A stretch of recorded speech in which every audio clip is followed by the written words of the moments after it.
Drawing बनानी तो हम सीख चुके हैं। आज इस ड्राइंग में हम डायमेंशन अप्लाई करना सीखेंगे।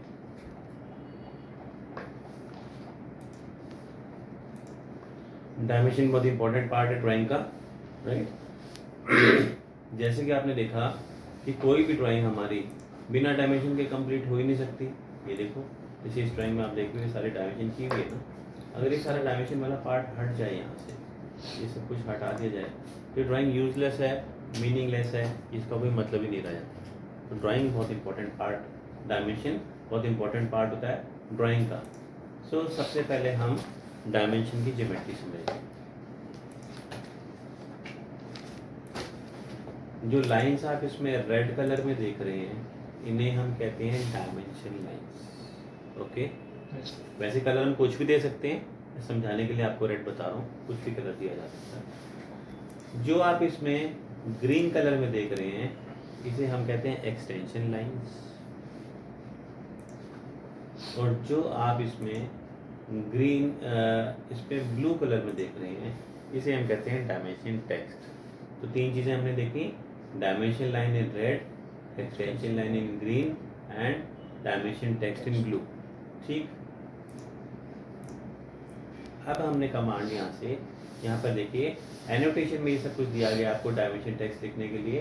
तो हमने यहाँ से जाके ऑप्शन सेलेक्ट करी सबसे पहले लीनियर की। तो जो हम सबसे पहला कमांड सीखेंगे, इसका नाम है लीनियर। लीनियर डायमेंशन का यूज हम करते हैं हॉरिजॉन्टल और वर्टिकल डायमेंशन लगाने के लिए। ठीक है, हॉरिजॉन्टल एंड वर्टिकल डायमेंशन लगाने के लिए। ऑलराइट, सो हमने यहाँ से लीनियर दिया। इसने आपसे कहा specify first extension line origin in simple words first point. तो मैंने यहाँ से पहला पॉइंट सिलेक्ट कर लिया डायमेंशन के लिए। अभी आपसे क्या कह रहा है, specify second extension line origin simple words दूसरा पॉइंट। मैंने ये ले लिया क्योंकि मुझे पूरी डायमेंशन दिखानी थी, पूरी मतलब पूरी की पूरी ड्राइंग की जो मैक्सिमम थी, मैंने आउटर टू आउटर सिलेक्ट करी और ये आपने देखा डायमेंशन आ गई। ये जो हमने डायमेंशन लगाई, आप देख सकते हैं इसके नीचे कुछ ऑप्शंस दिखाई दे रही हैं, M text, text, angle, horizontal, vertical और रोटेटेड। ये ऑप्शंस तब तक आती हैं जब तक कि हमने यहाँ पे डायमेंशन को प्लेस नहीं किया। अगर मैं यहाँ क्लिक कर दूंगा तो ऑप्शंस तो ऑब्वियसली खत्म हो ही जाएंगे ना, तो कमांड ही खत्म हो गया फिर तो। अगर आपने तो हॉरिजॉन्टल पॉइंट सिलेक्ट करे तो आपको मिली हॉरिजॉन्टल डायमेंशन। अगर आपने तो वर्टिकल पॉइंट सिलेक्ट करे, ये 1 और ये 2, तो ऑब्वियसली आपको मिली वर्टिकल डायमेंशन। ठीक, अब हम इनकी बाकी की ऑप्शंस के बारे में भी समझते हैं। ये जो ऑप्शंस नीचे दिखाई दे रही हैं आपको, अच्छा एक और बात, अगर मुझे इस वाली लाइन की डायमेंशन लगानी थी तो हम क्या करेंगे, इंस्टेड ऑफ सिलेक्टिंग 2 पॉइंट्स, मुझे इस पूरी की पूरी लाइन की डायमेंशन चाहिए ना, तो आप क्या करो, यहाँ पे एंटर कर दो।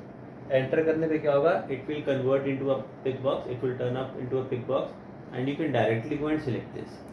मतलब ये कि जो डायमेंशन मैंने आपको पहले लगा के दिखाई, ये वाली या ये वाली, इसमें तो पॉसिबिलिटी थी नहीं ना कि हम पिक बॉक्स से सिलेक्ट कर लें, क्योंकि पॉइंट ही ऐसे ऐसे थे। लेकिन जब हमें किसी लाइन को, किसी ऑब्जेक्ट को पूरा डायमेंशन करना हो, तो वहाँ पर आप पॉइंट सिलेक्ट करने की बजाय पिक बॉक्स से सिलेक्ट करना ज़्यादा आसान होता है। ओके, तो ये देखिए, अगर मुझे पूरी, वैसे तो आप पॉइंट से तो कर ही सकते हो, अगर मुझे हाफ तक करना था तो मैंने पॉइंट से ले लिया, और फुल लेना था तो पिक बॉक्स से ले लिया। तो पिक बॉक्स से जब भी कभी फुल डायमेंशन लगानी है तो पिक बॉक्स से लेना ज़्यादा बेटर रहता है। ओके, अब हम इन ऑप्शंस के बारे में समझ लेते हैं जो नीचे आ दिखाई दे रही हैं। इनमें सबसे पहली ऑप्शन है एम टेक्स्ट की। ठीक है, वैसे जब हम टेक्स्ट का टॉपिक करेंगे तो डिटेल में बताऊंगा आपको। जैसे मैंने यहाँ पे एम टेक्स्ट लिया तो क्या हुआ, आपने क्या देखा, ये जो हमारा डायमेंशन का टेक्स्ट था, ये हमें यहाँ पे ऐसे हाईलाइट होकर दिखाई देने लगा और ऊपर कई सारी सेटिंग्स आने लगी। ये सब सेटिंग्स में डिटेल में आपको आगे समझाऊंगा, बस अभी आप सिर्फ इसमें हल्का फ़र्क समझो। मैंने क्या किया, यहाँ से जाके इसके फॉन्ट को बदल दिया। ठीक है, मैंने यहाँ से जाके इसके फॉन्ट को बदल दिया।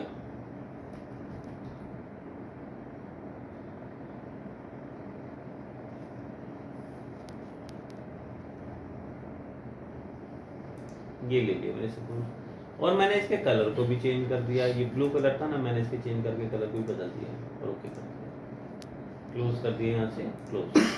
तो आपने क्या देखा, अब जो यहाँ डायमेंशन दिखाई दे रही है, उसमें वही तो फॉन्ट आ रहा है और वही कलर आ रहा है। बेसिकली इसको हम कहते हैं प्रॉपर्टीज। तो हमने यहाँ पे हम चाहते हैं तो हम इस टेक्स्ट की वैल्यू को बदल के इसकी जगह कुछ और लिख भी सकते थे, वो भी कर सकते थे, और साथ प्रॉपर्टी भी बदल सकते थे, दोनों काम हो सकते थे।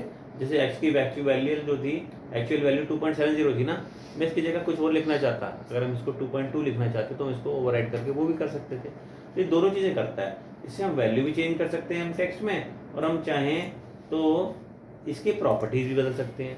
अब दोबारा से मैंने देखो क्या किया, फिर से सिलेक्ट करा इसी को, और अब की बार मैंने टेक्स्ट ऑप्शन ले लिया, दूसरे वाला टेक्स्ट ऑप्शन में आपको दिखा रहा है कि फिलहाल जो आपने बनाया उसके हिसाब से इसका एक्चुअल डायमेंशन टेक्स्ट 2.70 है। आप क्या रखना चाहते हो? मैंने इसको बदल के जो मैं लिखना चाहता था मैंने लिख दिया, 2.22 सपोज, mm भी लिख दिया। अगर आपको सिर्फ इसके टेक्स्ट वैल्यू को ओवरराइट करना है तब तो आप उसका टेक्स्ट ऑप्शन यूज़ करो, और अगर आपको उसकी प्रॉपर्टीज़ को भी चेंज करना है तो हम एम टेक्स्ट का यूज़ करें। ठीक है, डिटेल में प्रॉपर्टी आगे बताऊंगा आपको। तो यहाँ पर I only concern was just to change the dimension text, मतलब मैं ओवरराइट करना चाहता था, जो एक्चुअल डायमेंशन है वो ना लिख के उसकी जगह कुछ और लिखना हो तो हमने लिख दिया। देखो आगे, तो ये काम इसमें भी हो सकता था। ठीक है, उसमें दोनों चीज़ें होती हैं, वैल्यू भी बदल सकते हैं और प्रॉपर्टीज भी बदल सकते हैं। तो आपने देखा एम टेक्स्ट और टेक्स्ट तो हमें समझ आया। फिर से मैंने यहाँ से लीनियर दिया और इसे सिलेक्ट करा, इसे सिलेक्ट करने पे ये हमारे पास दिखाई दे रहा है। इससे अगला ऑप्शन हम यूज़ करने जा रहे हैं एंगल का। एंगल की ऑप्शन है हमारे पास ये रही, मैंने क्लिक किया तो क्या लिखाया, specify angle of dimension text. Text का पूछ रहा है ये एंगल, मैंने यहाँ से 90 कर दिया और एंटर करा। आपने देखा जो हमारी डायमेंशन थी जो पहले स्ट्रेट लिखी आ रही थी, अब वो 90 डिग्री के एंगल पे घूम गया, क्योंकि हम चाहते थे कि ये भी घूम जाए साथ साथ, तो घुमा दिया आपने। इस तरह से आप एंगल ऑप्शन में डायमेंशन टेक्स्ट के एंगल को घुमा सकते हैं। पहले ये ऐसे आ रहा था और अब हमने इसको घुमा के ऐसे कर दिया। आप जो मर्जी एंगल दे सकते हो, 45, 90, 180 कुछ भी दे दो।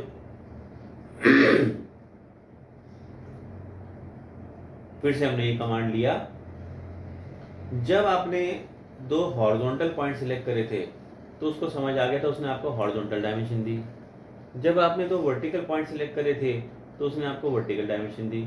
लेकिन अगर मैंने ऐसे दो पॉइंट सिलेक्ट कर लिए इस टेपर में, एक ये और एक ये, है ना, ये दो हमने पॉइंट इसमें ऐसे सिलेक्ट कर लिए, तो अब तो ऑटोकैड खुद कंफ्यूज हो गया कि हमें करना क्या है। आई मीन वो आपको कभी हॉरिजॉन्टल डायमेंशन दिखा रहा है, कभी वर्टिकल दिखा रहा है, वो खुद पजल हो गया ना, क्योंकि आपने क्लैरिटी तो दी नहीं उसको। तो ऐसे में जब हम दो डायगोनल पॉइंट सिलेक्ट करते हैं तो हमारे पास एक ऑप्शन है हॉरिजॉन्टल की। हम नहीं चाहते कि दोनों में चेंज ओवर करे, हमें सिर्फ हॉरिजॉन्टल ही डायमेंशन चाहिए इनके बीच, तो आप हॉरिजॉन्टल कर दो। ऐसा करने पे हॉरिजॉन्टल ही दिखाएगा, वर्टिकल दिखाएगा ही नहीं। ठीक है, और अगर इसी तरह से अगर मैंने वर्टिकल ले लिया होता, देखो दो पॉइंट सिलेक्ट करें 1 और 2, वर्टिकल कर दिया तो वर्टिकल ही दिखाएगा, हॉरिजॉन्टल दिखाएगा ही नहीं। ठीक, तो ये तब काम करेगा ये ऑप्शन हॉरिजॉन्टल वर्टिकल की, जब आपने दो पॉइंट किसी एंगल पे लिए होंगे।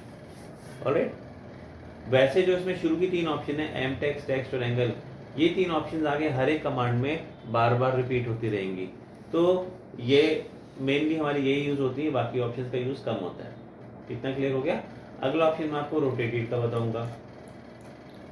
यहाँ पर हमने डायमेंशन लगाई और ये डायमेंशन लगाई, ये देखा, अगर देखा जाए तो ये जो हमारी डायमेंशन लाइन थी और ये एक्सटेंशन लाइन थी, इन दोनों के बीच में 90 डिग्री का एंगल बनता दिखाई दे रहा है ना। अब मैंने क्या किया, यहाँ से फिर से लीनियर दिया, सिलेक्ट करा इसको, और मैंने लास्ट ऑप्शन ले ली रोटेटेड की। रोटेटेड में इसने आपसे क्या पूछा, एंगल ऑफ डायमेंशन लाइन। पिछली बारी एंगल दिया था डायमेंशन टेक्स्ट का, और अब की बारी एंगल है डायमेंशन लाइन का। मैंने इसको 75 देके एंटर करा, तो आपने देखा इसने क्या किया, 75 डिग्री पे अभी उसको लगा दिया, ये 75 डिग्री है ना, और जो डायमेंशन है वो भी उसके हिसाब से चेंज हो गई। देखो 90 डिग्री पे अगर डायमेंशन 2.38 आए थे तो यहाँ पे 2.30 हो गई। तो अगर हमें किसी ऑब्जेक्ट को किसी एंगल के ऊपर मेजर करना हो तब इस ऑप्शन का हम यूज़ करते हैं। वैसे इसका इस्तेमाल कम ही होता है, मैंने आपको बताया जो तीन ऑप्शन हैं एम टेक्स्ट, टेक्स्ट, एंगल, उन्हीं का ज़्यादा यूज़ होता है। ठीक है, ऑलराइट, तो नोट कर लीजिए, पहला लीनियर है, short from DLI, used to place horizontal and vertical dimension लिख लो इसके ब्रैकेट में, आई मीन डेफिनेशन लिख लो, used to place horizontal and vertical dimension.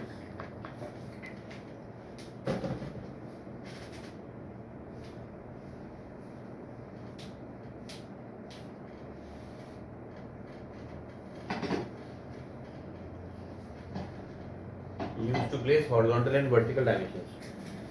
ठीक, ऑलराइट, इसे नेक्स्ट करते हैं।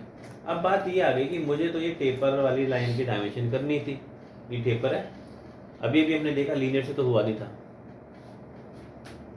तो हमने क्या किया, यहाँ से अगला कमांड दिया अलाइंड। अलाइंड की शॉर्ट फॉर्म होती है DAL, ठीक है। इसका यूज हम टेपर डायमेंशन या टेपर पॉइंट्स के बीच डायमेंशन करने के लिए करते हैं। मैंने जब ये कमांड दिया तो इसमें फिर से आपने कहा सिलेक्ट करो, आप पॉइंट सिलेक्शन कर सकते हो। मैंने लिया 1, ये मैंने लिया 2 और मिड पॉइंट देके आपने देखा डायमेंशन आ गई। नीचे आप देखो ऑप्शंस में क्या आ रहा है, एम टेक्स, टेक्स्ट और एंगल, सेम वही ऑप्शंस आ रही है जो मैंने आपको पहले समझाई, मैं रिपीट नहीं करूंगा। मैंने यहाँ पे जहाँ लगानी थी डायमेंशन क्लिक कर दिया और डायमेंशन लग गई। अगर मुझे इस लाइन की पूरी लेंथ चाहिए थी डायमेंशन में, तो आप यहाँ पे पॉइंट सिलेक्ट करने की बजाय, वैसे तो पॉइंट भी सिलेक्ट कर सकते हो आप, पर हम ज़्यादा आसान होता है कि बॉक्स ले लें एंटर करके और पिक बॉक्स से सिलेक्ट करके डायरेक्टली इस पूरी डायमेंशन को लगा दें। ये देखिए जैसे हमने यहाँ पे फिलहाल लगा दिया, ठीक है।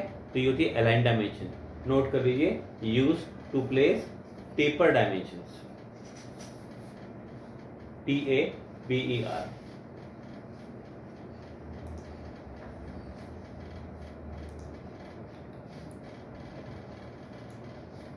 नेक्स्ट हम बात करेंगे एंगुलर की।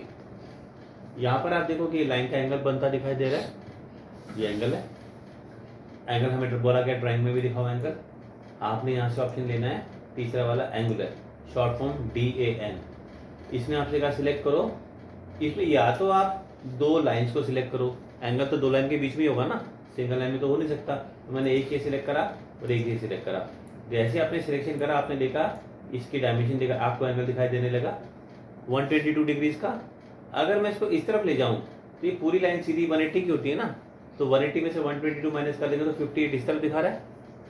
इस तरफ लेंगे तो ये भी 122, ऑपोजिट एंगल सेम होता है और रिजल्ट का भी 58। कुल मिला के उसने क्या किया, 360 को 4 टुकड़ों में बांट दिया, है ना।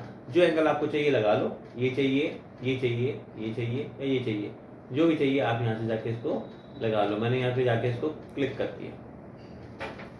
अब मान लो हमें ये ऐसे चाहिए कि ये आ गया एंगल और बाकी का पूरा आउटर चाहिए, मतलब 360 में से 360 माइनस 122 जो एंगल आता है वो मुझको आउटर में भी लगाना है, हम वो चाहते हैं। तो आपने कमांड दिया, इसने आपसे कहा सिलेक्ट करो आर्क सर्कल। आप आर्क सर्कल सिलेक्ट करने के बजाय एंटर कर दो। क्या लिखा है, एंगल वर्टेक्स बताओ, ये पॉइंट मैंने सिलेक्ट कर लिया यहाँ पे, ठीक।